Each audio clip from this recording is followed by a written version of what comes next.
കലിയുഗ ജ്യോതിഷൻ്റെ പ്രണാമം. ഇന്ന് ഞാൻ വീഡിയോ ഇടാനുണ്ടായ കാരണം ഒത്തിരി പേര് എന്നോട് പ്രളയം സംഭവിക്കുമോ സാർ, പ്രളയം സംഭവിക്കുമോ സാർ എന്ന് നിരവധി കോളുകളാണ് വന്നുകൊണ്ടിരിക്കുന്നത്. വാട്സപ്പിലാണെങ്കിൽ മെസ്സേജ് കൊണ്ട് നിറഞ്ഞിരിക്കുന്നു. സ്വാഭാവികമായിട്ട് ഭയമാണ് മനുഷ്യന്. ഈ ഭയം വരുന്നത് എന്ന് പറയുന്നത് തന്നെ നമ്മുടെ ജീവിതത്തിൻ്റെ ഭാഗമായിട്ടാണ്. എത്രയോ മനുഷ്യർ കുടിലുകളിൽ കഴിയുന്നു, എത്രയോ മനുഷ്യർ ചോർന്നൊലിക്കുന്ന വീടുകളിൽ കഴിയുന്നു. ഇന്നാൾ ഞാൻ ഒരു വഞ്ചൂരിയുടെ ഒരിടത്ത് യാത്ര ചെയ്യുമ്പോൾ ഒരു വ്യക്തി രാത്രിയിൽ മഴ പെയ്യുകയാണ്, നല്ല മഴ പെയ്യുകയാണ്. ഇപ്പോൾ ഒരു വരാന്ത കടയുടെ തിണ്ണയിൽ അദ്ദേഹത്തിന് കിടക്കാനുള്ള സ്ഥലം പോലും ഇല്ല. അദ്ദേഹം ഇങ്ങനെ മഴ നനയാതെ അവിടെ ബാലൻസ് ചെയ്ത് കിടക്കുകയാണ്. കഷ്ടം, കണ്ണുകൾ നിറഞ്ഞു പോയ ഒരു കാഴ്ചയാണ്. നമ്മുടെ നാട്ടിൽ എന്തെല്ലാം ദുരിതം അനുഭവിക്കുന്ന ആൾക്കാരാണ് ഉള്ളത്, നമുക്കത് അറിഞ്ഞൂടാ. ഇപ്പോൾ സ്വാഭാവികമായിട്ട് അവർ ഭീതിപ്പെടുമ്പോൾ നമ്മൾ ചിലപ്പോൾ അവരെ പരിഹസിക്കും, എന്നൊക്കെ പറഞ്ഞ് നമുക്കതിൻ്റെ കാര്യം തോന്നില്ല. അതായത് നമുക്ക് അത്രത്തോളം ഒരു ഇത് തോന്നില്ല, തീവ്രത. നമ്മളത് അനുഭവിക്കുമ്പോഴാണ് നമുക്കത് മനസ്സിലാവുന്നത്. വിശക്കുന്നവൻ്റെ വെളി അറിയണമെങ്കിൽ നമുക്ക് വിശപ്പ് വരണം. അപ്പോൾ അതാണ് അതിനകത്തുള്ള കാര്യം. കുറേ ആൾക്കാർക്ക്, കുറേ മനുഷ്യരെ പുച്ഛമാണ്. നിങ്ങളൊന്ന് ആലോചിച്ച് നോക്കൂ. നിങ്ങൾക്ക് കിടക്കാൻ സ്ഥലമുണ്ട്, 3 നേരം ആഹാരം കഴിക്കാനുള്ള കാര്യമുണ്ട്. നിങ്ങളെക്കാൾ ഉയർന്നവരെക്കുറിച്ച് ചിന്തിക്കാതെ നിങ്ങളെക്കാളും താഴ്ന്നു നിൽക്കുന്നവരെക്കുറിച്ചൊന്ന് ചിന്തിച്ച് നോക്കൂ. നിങ്ങളൊന്ന് ചിന്തിച്ച് നോക്കൂ. നമ്മളെല്ലാ പേരും നമ്മുടെ മുകളിലുള്ള അംബാനിയെ പോലുള്ളവരെയും പൈസക്കാരുടെയും ജീവിതമാണ് നമ്മൾ ആഗ്രഹിക്കുന്നത്. പക്ഷെ നമ്മളൊന്ന് ആലോചിച്ച് നോക്കൂ. നമ്മളെക്കാളും കഷ്ടത അനുഭവിക്കുന്നവരെക്കുറിച്ച് നമ്മൾ ചിന്തിച്ചാൽ നമ്മളുടെ സ്ഥിതി ഒന്ന് ആലോചിച്ച് നോക്കൂ. അതുകൊണ്ട് പണി നഷ്ടപ്പെടുമോ? ഇന്നെല്ലാ ആൾക്കാർക്കും ഉത്തരവാദിത്തമാണ്. ധനം കയ്യിലില്ല, കാശ് ചിലവാകുന്നു, എല്ലാത്തിനും തീപിടിച്ച വില, എല്ലാ കാശുകളും കിട്ടുന്നതൊന്നും ആൾക്കാർക്ക് തികയുന്നില്ല. അപ്പോൾ അവർ സ്വാഭാവികമായിട്ട് ഒത്തിരി ബുദ്ധിമുട്ടിലേക്ക് വരും. അന്നന്ന് അന്നം കഴിയുന്ന ഒരുപാട് പേരുണ്ട്.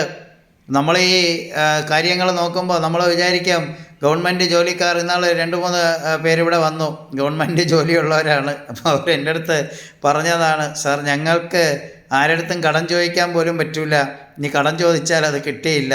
പക്ഷെ ഞങ്ങൾ തുച്ഛമായ കാശ് കൊണ്ടാണ് ജീവിക്കുന്നത്. കിട്ടുന്ന വരുമാനം ഒരു കാൽക്കുലേഷനിലൂടെയാണ് ജീവിച്ചു പോകുന്നത്. അപ്പോൾ അങ്ങനെ വരുന്ന സമയം ഒരു കല്യാണമോ പാല് കാച്ചോ അങ്ങനെ എന്തെങ്കിലുമൊക്കെ വന്നു കഴിഞ്ഞാൽ ഞങ്ങൾ ഷോർട്ടേജ് അനുഭവിക്കും. പോരാത്തതുകൊണ്ട് ഹോം ലോണുകൾ, അങ്ങനെ ലോണുകളെല്ലാം കട്ടാവും. എന്നിട്ട് കാശ് വളരെ കുറവാണ്. പല ദിവസം ഞാൻ എൻ്റെ ബൈക്ക് ഒരിടത്ത് ഒതുക്കി വെച്ചിട്ട് നടന്നു പോവും. അങ്ങനെയൊക്കെ ചെയ്യാറുണ്ട് സാർ എന്നൊക്കെ പറഞ്ഞ് വളരെ പച്ചയായ മനുഷ്യരുടെ ജീവിതങ്ങൾ നേരിട്ട് മനസ്സിലാക്കുന്നതാണ്. എനിക്കൊരു റിസർച്ച് സെൻറ്ററും കൂടെ ഉണ്ട്. അവരുടെ ജീവിതത്തെക്കുറിച്ച് പഠിക്കും. ജ്യോതിഷത്തിൽ എന്താണ് പറഞ്ഞിരിക്കുന്നത്, അവരനുഭവിക്കുന്നത് എന്താണ്. അത് വരാഹമികൻ പോലും പറഞ്ഞിട്ടുണ്ട്.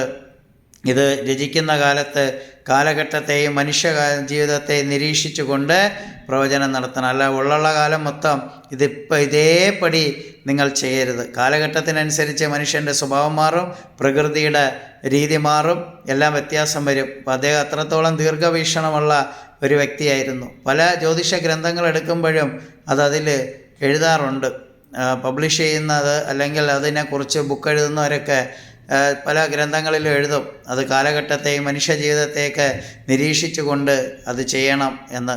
അപ്പോൾ അതുകൊണ്ട് സ്വാഭാവികമായിട്ട് കലിയുഗ ജ്യോതിഷത്തിൽ അങ്ങനെ തന്നെയാണ് ചെയ്യുന്നത്. പക്ഷെ ഇന്നത്തെ ഒരൊറ്റ ചോദ്യം എല്ലാവർക്കും ചോദിക്കേണ്ടത്, കേരളത്തിൽ മഹാപ്രളയം വരുമോ?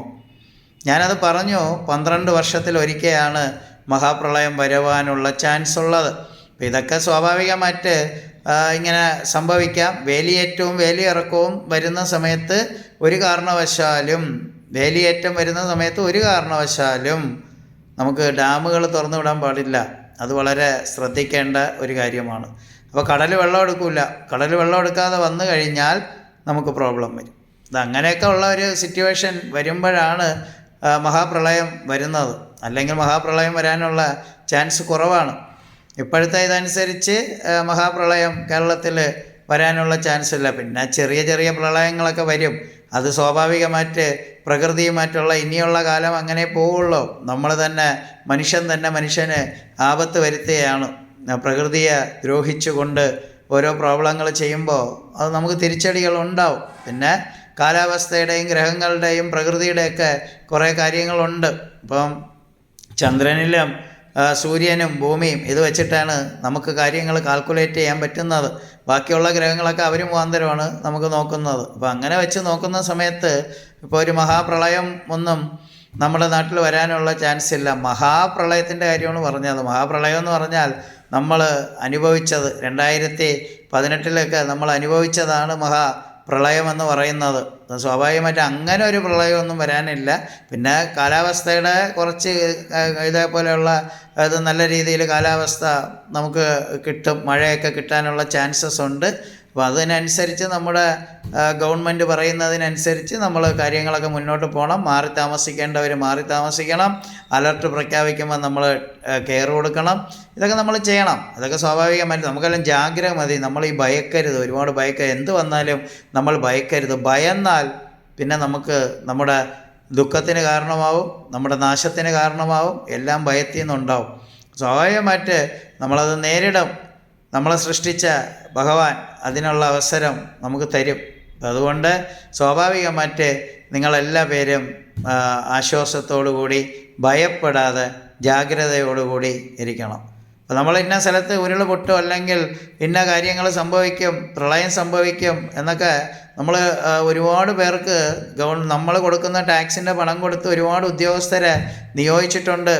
അതിന് വേണ്ട ഇൻസ്ട്രുമെൻസും അതിന് വേണ്ട ഡിപ്പാർട്ട്മെൻറ്റുകളൊക്കെ ഉണ്ട്. അപ്പോൾ അവരത് വ്യക്തമായിട്ട് മനസ്സിലാക്കി ജനങ്ങൾക്ക് മുന്നറിയിപ്പ് കൊടുക്കണം. അത് അവർ ചെയ്യുന്നുണ്ടെങ്കിൽ അതനുസരിച്ച് ജനങ്ങൾ അതിനനുസരിച്ച് തയ്യാറെടുക്കണം. അതൊക്കെ നമ്മുടെ വ്യവസ്ഥയിൽ, അല്ലെങ്കിൽ നമ്മുടെ ജീവിതത്തിൻ്റെ ഭാഗമായിട്ട് അങ്ങനെയുള്ള കാര്യങ്ങളൊക്കെ ഉണ്ട്. അപ്പോൾ അത് വിഷയമുള്ള കാര്യമല്ല. അപ്പോൾ അവിടെ ഉള്ള ആ പ്രവചനങ്ങൾ കറക്റ്റ് ആവണം, അത്രയേ ഉള്ളൂ. അപ്പം എന്നാലും എല്ലാ പേരും ചോദിക്കും, സാറത് പറയൂ. ഞങ്ങൾക്ക് സാറ് പറയുന്നതാണ് വിശ്വാസം. അതെന്നെ വിശ്വസിക്കുന്ന എല്ലാ പേരുടെയും നിങ്ങൾക്ക് എൻ്റെ അടുത്തുള്ള സ്നേഹമാണ്. ആയിക്കോട്ടെ, അത് കാരണമാണ് നിങ്ങൾക്ക് വേണ്ടി ഞാൻ ഈ വീഡിയോ ഇടുന്നത്. അത്ര രീതിയിൽ നിങ്ങൾ പ്രളയത്തെക്കുറിച്ചൊന്നും ഭയക്കണ്ട. മഹാപ്രളയമൊന്നും സംഭവിക്കാൻ പോകുന്നില്ല. പിന്നെ പ്രളയങ്ങളൊക്കെ ചെറിയ ചെറിയ പ്രളയങ്ങളുണ്ടാവും. അത് കാലാവസ്ഥയുടെ ഭാഗമായിട്ടൊക്കെ ഉണ്ടാവും. ഇപ്പോൾ ഞാൻ കോഴിക്കോട് പോയിട്ട് വന്നതേ ഉള്ളൂ. അപ്പോൾ അവിടെ ഞാൻ 22-ാം തീയതി പോകുമ്പോൾ ഉച്ചവരെ വലിയ മഴയൊന്നും ഇല്ലായിരുന്നു. ഒരു 6 മണിക്ക് ശേഷം നല്ല രീതിയിൽ മഴ ഉണ്ടായിരുന്നു. നല്ല രീതിയിൽ തന്നെ മഴ ഉണ്ടായിരുന്നു. അത് കഴിഞ്ഞ് പിന്നെ 23-ും 24-നും അത്ര വലിയ മഴയൊന്നും ഉണ്ടായിരുന്നില്ല. ഇന്നാണ് ഞാൻ തിരിച്ചിവിടെ എത്തിയത്. അപ്പോൾ ഇനി അടുത്തത് 29-ാം തീയതി കോഴിക്കോട് ഓഫീസിലാണ്. അപ്പോൾ എനിക്ക് എവിടെയൊന്നും പോകാതിരിക്കാൻ പറ്റില്ല. എന്തൊക്കെ കാലാവസ്ഥയുടെ പ്രയാസം ഉണ്ടെങ്കിലും, എന്ന് വെച്ചാൽ മാസത്തിൽ ഒരു പ്രാവശ്യമാണ് അവിടെ പോകുന്നത്. ഒരുപാട് പേര് വിദേശത്തു നിന്ന് പറഞ്ഞവർ പോലും അവിടെയൊക്കെ വന്ന് കാണും. അപ്പം എനിക്ക് പോയേ പറ്റൂ. ഞാൻ എന്തായാലും അവിടെയൊക്കെ പോവും. അതിന് എന്ത് കാലാവസ്ഥയുടെ പ്രോബ്ലം ഉണ്ടെങ്കിലും അവിടെ പോവും. കാരണം അങ്ങനെയാണ്. അതായത് ഒരു ദിവസം, മാസത്തിൽ ഒരു ദിവസമാണ് അവർക്ക് എന്നെ കാണാനും പറ്റുന്നത്. അപ്പോൾ അതുകൊണ്ട് 29-ാം തീയതി അവിടെയും കാണും. 15-ാം തീയതി പാലക്കാട്, അതായത് ജൂൺ 15-ന് പാലക്കാട് കൺസൾട്ടിങ് ഉണ്ട്. 29 മെയ് 29-ന് ഇവിടെ നമ്മുടെ എറണാകുളം ഓഫീസിലും കാണും. 23-ാം തീയതി കഴിഞ്ഞു. ഇന്ന് ഞാൻ വന്നതേ ഉള്ളൂ താമരശ്ശേരിയിൽ നിന്ന്. അടുത്ത 29-ാം തീയതിയും ഇതും വരും. പിന്നെ നിങ്ങളെല്ലാ പേരും, ഒരുപാട് പേര് എന്നെ ചാനലിലൂടെ കാണാൻ ആഗ്രഹിച്ചു. ഇപ്പോൾ അവർ സന്തോഷത്തോടെ എല്ലാ പേരും പറയുന്നു നല്ല അറിവുള്ള വീഡിയോസാണ്, വളരെ പ്രയോജനമുള്ളതാണ്. കൗമുദി ചാനലിലൂടെ അവരെല്ലാ പേരും വീക്ഷിക്കുന്നുണ്ട്. കൗമുദി ചാനലിൽ ശനിയും ഞായറും ചൊവ്വയും വ്യാഴവും ആഴ്ചയിൽ ഈ 4 ദിവസം രാവിലെ 7:30 മണി മുതൽ 8 മണി വരെ എൻ്റെ പ്രോഗ്രാം ഉണ്ടായിരിക്കും. അത് 1 വർഷം ആ ചാനലിൽ കാണും. അപ്പോൾ നിങ്ങൾക്ക് ശനിയും ഞായറും ചൊവ്വയും വ്യാഴവും എല്ലാ ആഴ്ചയിലും ഈ ദിവസങ്ങളിൽ 7:30 മണി മുതൽ 8 മണി വരെയുള്ള പരിപാടിയായിട്ട് ഇനി 1 വർഷം നിങ്ങൾക്ക് അറിവ് നേടാം. പല കാര്യങ്ങളെക്കുറിച്ചും, ജ്യോതിഷത്തെക്കുറിച്ച് മാത്രമല്ല. കലിയുഗ ജ്യോതിഷൻ എന്ന് പറയുമ്പോൾ ജ്യോതിഷൻ മാത്രമല്ല, എല്ലാ മേഖലയിലും അറിവുള്ള ഒരു വ്യക്തിയായിരിക്കണം കലിയുഗ ജ്യോതിഷൻ, കലിയുഗ പ്രവാചകൻ എന്ന് വേണമെങ്കിൽ പറയാം. അപ്പോൾ അതുകൊണ്ട് എല്ലാ വിഷയങ്ങളെക്കുറിച്ചും അവിടെ നിങ്ങൾക്ക് അറിവ് നേടാം.